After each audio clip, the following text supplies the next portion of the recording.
Ayan na. Ayaw umalis. Talagang inaantok ako. Antok na antok yung mata ko. Para tsaka nag-blur.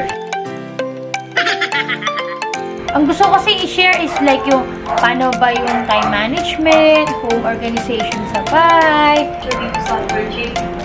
Tatapos na rin ako mag-edit ng Mac Beginner Workshop. So, okay na siya. Season na parang, you know, walang clients, walang pumapasok na income, mga ganyan.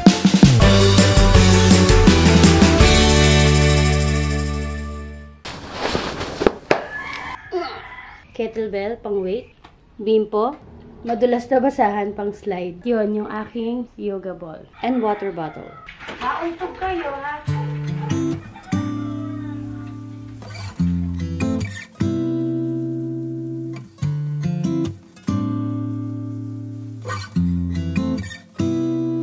Used to get my hair done, used to have my nails long, used to wearing makeup every day. Ayan na. Used to rush to work, Ayaw I had no umalis. time for fun and spent half of my life Workout for ako dyan, Dabi, Alice. Then the world closed down, stuck inside this town, home with the family, all new reality, four walls and a door, nothing's like before, you and me and no distractions, so let's just keep it simple. There's so much we can do at home. Build a fort in the living room, have a pillow fight, grilled cheese in our bed, and look at stars and eyes. Keep it simple. Disconnect the telephone, rip up all the calendars, cancel every plan, catch up on The Bachelor. We'll still laugh again. The day we kept it simple. Always used to worry, always in a hurry. Let all of the minutes just fly by. Focus on the wrong things, double tapping, scrolling, fall asleep while asking myself why. Then the world closed down, stuck inside this town, home with the family, on new reality, four walls and a door, nothing's like before, you and me and no distractions, so let's just keep it simple. Magluluto muna ako for lunch. Kanina kasi nag-workout ako and then medyo nagpahinga. And afterwards, ayan, magluluto na nga ako for lunch kasi mamaya alis din kami. Marami akong in-between. Kanina bago magluto ko, muna ako ng isasampay kasi kagabi nilaban yan. Tapos, ayun na, nag-workout and then luto. Ayan, luto muna tayo. And if you will notice, sira yung ganito namin. So soon, magkakaroon tayo ng mga videos about pag-organize ng bahay. Kaya, at least nakikita nyo na maraming kailangan talagang ayusin dito sa bahay. And gusto ko nga sana i-share sa inyo yung magiging journey and process natin. So sana magbigay din kayo ng mga suggestions ng ano yung magandang gawin, ano yung magandang design, style, ganyan. So very welcome sa amin yung magiging inputs nyo sa comment section. Okay, so para matulungan nyo rin kami sa pagdedesisyon. Kasi ako talaga minimalist lang ako. Gusto ko lang talaga malinis, maayos. Kaya lang pag ganito, syempre kailangan mo rin ng konting funds para matuloy yan, diba? So, ayun.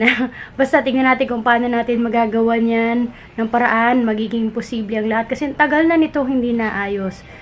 Bukod sa time management issue, syempre yung funds din. Kasi hindi naman siya yung pinaka parang priority namin that time. And ngayon ko pa lang siya aayusin. Teka, magluluto muna ako. So let's just keep it simple. There's so much we can do at home. Build a fort in the living room, have a pillow fight, grilled cheese in our bed, and look at stars and eyes. Keep it simple. Disconnect the telephone. Yes? Sino at saka sisig? Pakilang tanong muna.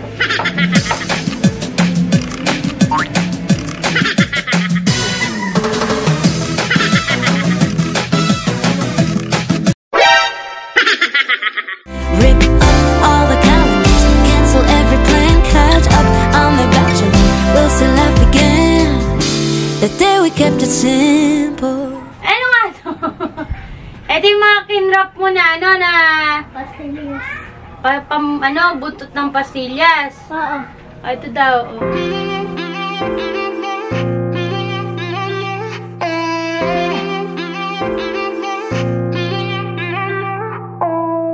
Sit on my bed, I got nothing to do. Take out my phone, one second, right to you. I'm really bored. please don't ignore.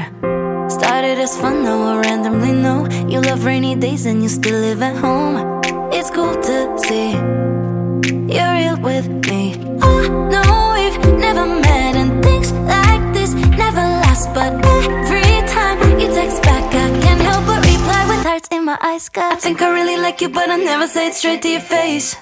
I think I really like you but I don't wanna repeat my mistakes. And I guess I'm kinda scared of meeting you in person, 'cause you're really cute. I think instead I'll slide into your DMs. Like I said, I think I really like you but I'll never say it straight to your face. I'm planning to create at least short videos, short contents pala, para makapag-post man lang ako.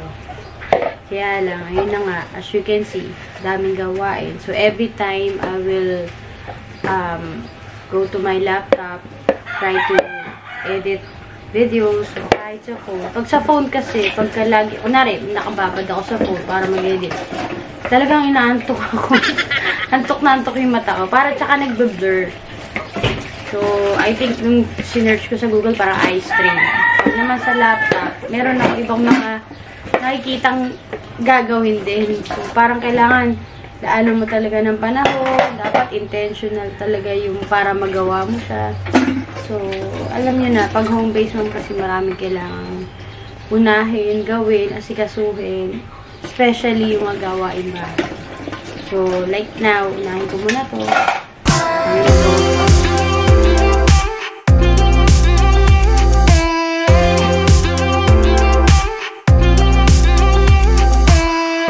Been a few weeks and we're keeping this up. Difficult to deny we're on the cusp of something more. Can't be ignored. I'll let you know every part of me. All of the nuances no one else. So, nag-edit lang ako ng video ngayon. Meron kasi akong tinatapos na parang workshop na naganap recently. Tapos, ini-edit ko siya para dun sa mga ka-home base kada natin na gustong mag-aral ng MAC, Marketing Automation Challenge, pero walang oras na umattend ng live. So, ini-edit ko siya para they can, they can enroll kahit sa mga recorded na copy natin. May mga nag-enroll na po. So, ang unang ina-access nila ngayon is yung webinar. So, pasensya na. Kasi may guma ako dun sa bracket, kaya medyo hirap ako magsalita. But anyway, so malapit naman ako matapos. So, as soon as matapos ko to, magkakaroon na rin sila agad ng access. So, kung interesado po kayo mag-enroll dun sa Marketing Automation Challenge natin for a beginner, ayun po, lalagay ko na lang yung link sa description box. But anyway, hinaantok ako. Ilang araw na itong napapansin, parang ang dali-dali ko mapagod. Hindi ko alam, sana hindi sa sugar ko, pero alam mo yung nagpipigil ka naman kumain, pero syempre kahit pa paano, nakakain ka pa rin. Tapos, hindi ko alam sa sugar ba to or dahil talagang kulang ako sa tulog. Kasi, ang tulog ko normally mga 12. Yan, 12. Minsan 1. Pero minsan, napapaaga, 11, ganyan. Tapos, gising ko kasi nasa 4 AM. Lagi yun 4 AM. Kasi nga, inaasikaso ko yung 3 anak ko na papasok sa umaga. So, pero minsan natutulog naman ako mga 1 hour, 2 hours, minsan 2.5, yan ay maximum na makatulog ako sa umaga pagkagising, pagkaalis nila. Yung konting ligpit, minsan nga, sabi ko tulog muna ako, may naligpit. So, nakakabawi naman ako ng konting tulog, pero I think iba pa rin yung tulog na straight na 6 hours, pero sa ngayon, hindi ko siya magagawa. Gustuhin ko man, lalo pagkagabi. Kasi nga, di ba, pa nag-work tayo sa home base ma'am. Meron tayong mga, kahit paano, may mga part-time na ginagawa pa tayo. Hanggang talaga, parang gumagana yung utak ko sa gabi. Pag sa araw, ito, antok na antok ako. So, gaya lang, syempre, kailangan ko tapusin. Ayun. Hindi talaga ako makapag-video, guys. Sorry, Alam mo, may naka-ready na akong script. Especially about marketing automation. May naka-ready na akong mga script.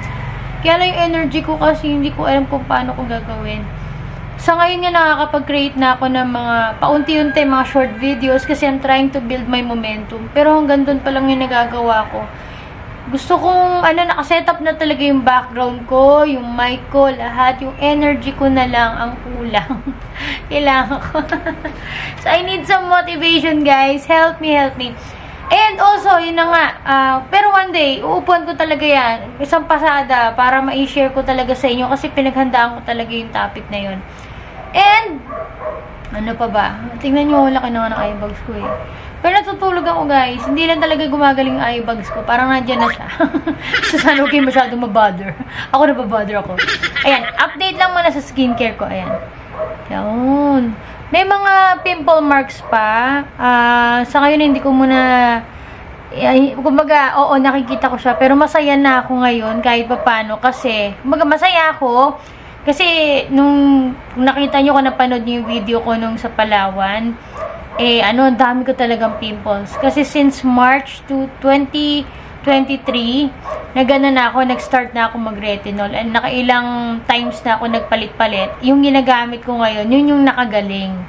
Ano na ako, parang yung retinol and, anong tawag dito? Retinol na serum and cream na ginagamit ko na ngayon, yun ang nakagaling. Plus yung mga, nag-skincare na rin ako, diba? Yung facial wash, moisturizer, sunscreen, yun lang. Hanggat mari, konti lang gagawin ko. Yun, minimaintain ko na lang muna siya ngayon. And ang laki na naging improvement, na wala na talaga yung malalaking parang mga tagyawat ko na pag nawala ngayon, may papalit agad. Ngayon, magkaroon man siya, natitiyo agad. Tapos, ayun lang talaga, yung mga pimple marks ang hindi ko pa mapaalis. Ayun talaga mawala. Pero, I hope mawawala naman siya soon.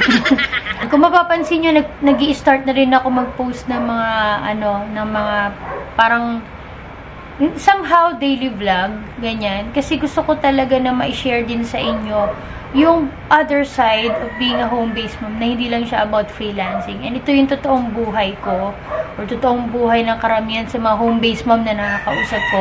Ang gusto ko kasi i-share is like yung paano ba yung time management, home organization sa bahay, pag repair ko. Kasi yun talaga yung something na na-enjoy ko rin ginagawa. Paghahalaman ko, travel namin family. Sa ngayon kasi, gulo ko nanto ko yata ako.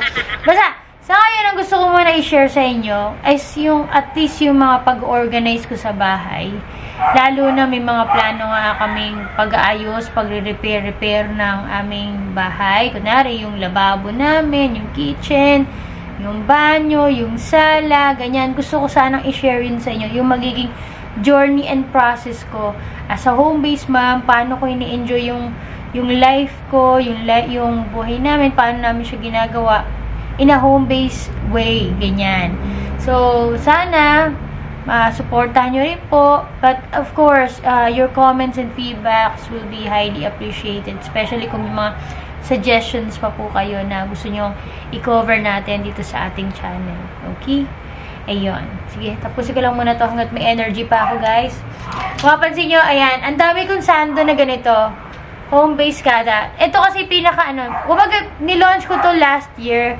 Yung iparami na ako nabigyan nito, iba nakabili. Kaya lang, nag-stop muna ako kasi si husband hindi makapag-print ngayon dahil na may problema sa printer.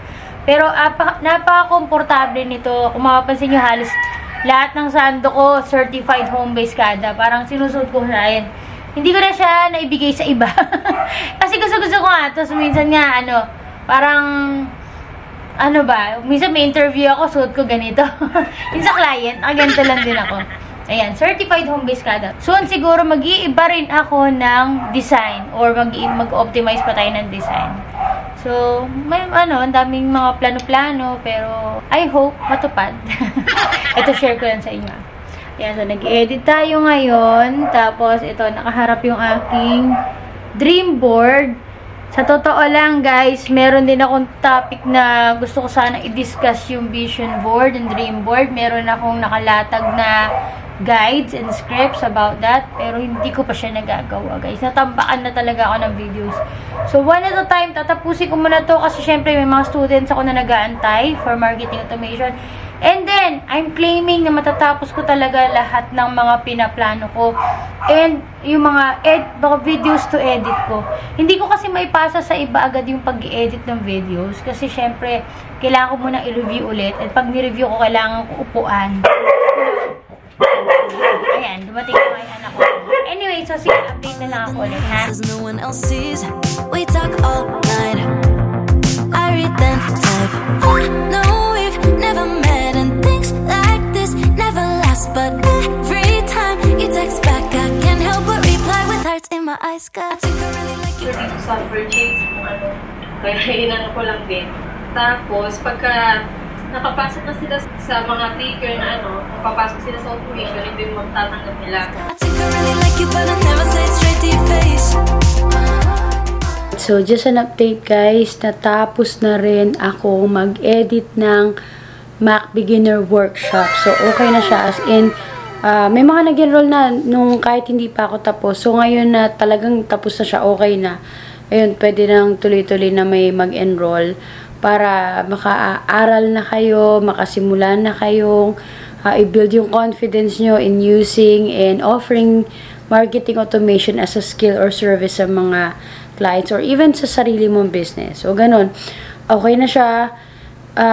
Ilang araw ko din siya, almost 2 weeks ko din yata siyang inedit kasi nga syempre pa-stop-stop din ako kasi alam mo naman, nanay din tayo at meron din tayo ibang gagawin.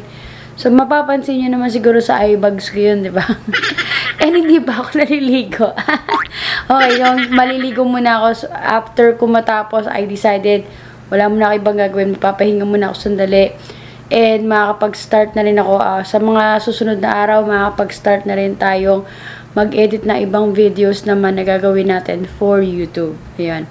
So, meron din ako i-share sa inyo. Siguro ayusin ko lang muna and then ikukwento ko sa inyo kung ano yung journey na hinaharap ko ngayon or inaandar ng buhay ko ngayon. So, kukwento ko yan sa inyo one day. Abangan niyo yan ha kung ano na yung ganap sa akin. Kasi baka something na nakaka-relate din kayo. Especially kung dumadaan kayo sa sige, bigyan ko na kayo ng hint. Parang dry season or season na parang you know, walang clients, walang pumapasok na income, mga ganyan. So, ayan na. Abangan nyo yan sa next video natin.